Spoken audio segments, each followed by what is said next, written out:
Mitosis में हम 2 phase पढ़ा दिए, पहला प्रोफेज पढ़ा है, दूसरा मेटाफेज पढ़ा, पीएमएटी ट्रिक्स बताए थे, प्रोफेज, मेटाफेज, एनाफेज, टेलोफेज। अब तीसरा देखते हैं ना, तीसरा क्या है जी? एनाफेज। एनाफेज में क्या होता है? Centromere of each chromosome splits simultaneously lengthwise division of centromere. करा देखो, एनाफेज में क्या होता है? सेंट्रोमियर जो होता है क्रोमोसोम का स्प्लिट करता है। स्प्लिट का मतलब होता है टूटना। देखो इधर, ये देखो कैसा था, अभी देख रहा कैसा था। अब ये जो सेंट्रोमियर अब यहाँ से स्प्लिट करेगा, टूट जाएगा। क्या करेगा? देखो नहीं इधर, इसको जगह टूटा, देखो देखो बीच में था पहले, तो टूट के ऊपर आधा चलेगा, तो ऊपर चलेगा, दिख रहा है? अरे देखो नहीं इधर, कहाँ ध्यान है?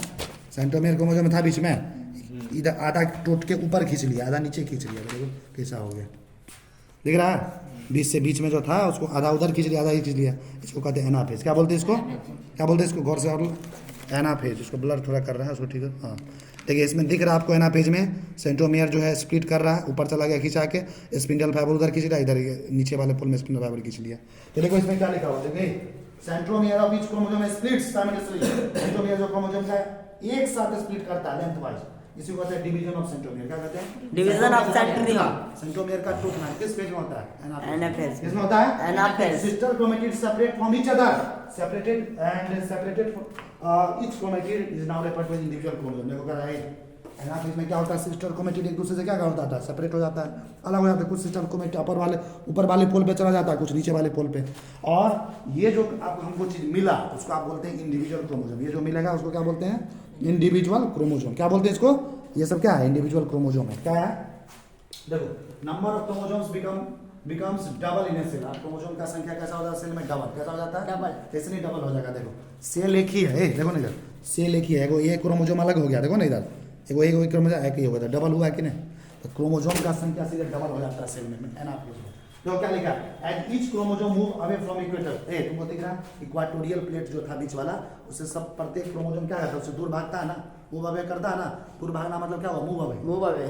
To the centromere of each chromosome is now towards the pole. आप सेंट्रोमियर प्रत्येक क्रोमोसोम का किस तरफ है? पोल की तरफ। किस तरफ है? पोल की तरफ। पोल खींचा हुआ है, एक ऊपर वाले पोल की तरफ, एक नीचे वाले पोल की तरफ, दिख रहा है? And hence at the leading stage with the arms of chromosome trailing behind. देखो the two new daughter chromosomes began moving towards opposite ends of cell. ये दोनों daughter chromosome है सेल का जो अपोजिट एंड है। देखो अपोजिट एंड का मतलब क्या हुआ? एक एंड ये वाला, एक एंड ये एंड, दो उल्टा एंड हुआ, एक इधर चलाता है, एक इधर चलाता है। समझ में आ रहा? उसको वहीं पे पॉज कीजिए, रोकिए। चलिए इधर ध्यान दीजिए। देखिए अभी क्या लिखे?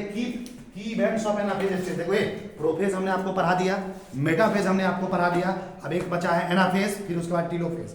तो एनाफेज में हम अभी आपको जो चीज डिस्कस किए, थोड़े एनाफेज में 2 ऐसा पॉइंट कहेगा लिखने के लिए, मेन पॉइंट्स क्या एनाफेज का, वो देखिए आपको लिखा है। पहला क्या है? Centromere split and chromatid separate कर रहा है।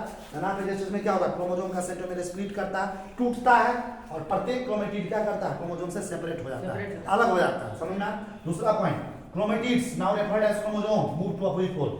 अब ये जो क्रोमेटिड्स है जिसको अब हम क्रोमोसोम बोलते हैं, वो कहाँ चला जाता है? Opposite pole. कहाँ चला जाता है? Opposite pole. कैसे अपोजिट पोल पे जाता है? तो देखिए इस थोड़ा डायग्राम में दिखाया गया है एनाफेज के लिए, इसको ब्लर ठीक से दीजिए। देखिए एक कुछ इधर इस पोल पे चला गया, कुछ इस पोल पे चला गया, है ना? कुछ इस पोल पे चला गया, कुछ इस पोल पे चला गया, अपोजिट पोल पे। ये डायग्राम काफी इंपॉर्टेंट है। ऐसा ये जो डायग्राम है prophase, metaphase, anaphase, telophase, NEET के एग्जाम जो इंडिया का सबसे टॉप लेवल का एग्जाम माना जाता है, उसमें कई बार ये डायग्राम पूछा गया है एनसीईआरटी बुक से, प्रोफेज का, मेटाफेज का, एनाफेज का, टीलोफेज का। तो अब इसमें एक फेज और बच गया है, टीलोफेज। और टीलोफेज को क्या बोलते हैं? टीलोफेज को बोलते हैं रिवर्स प्रोफेज। क्या बोलते हैं? रिवर्स प्रोफेज का मतलब प्रोफेज का उल्टा। रिवर्स मतलब उल्टा होता है, यानी प्रोफेज में जो तुम पढ़े हो ना, प्रोफेज का जस्ट उल्टा कौन होता है? टीलोफेज। कौन होता है? टीलोफेज। तो टीलोफेज में क्या होता है पूरा डिस्कस करेंगे आपको नए वीडियो लेक्चर में, नए बायोलॉजी के वीडियो लेक्चर में। तो फिर से मिलेंगे नया वीडियो लेक्चर, उसमें आपको डिस्कस करेंगे टीलोफेज के बारे में। ठीक पता चाय हुई है।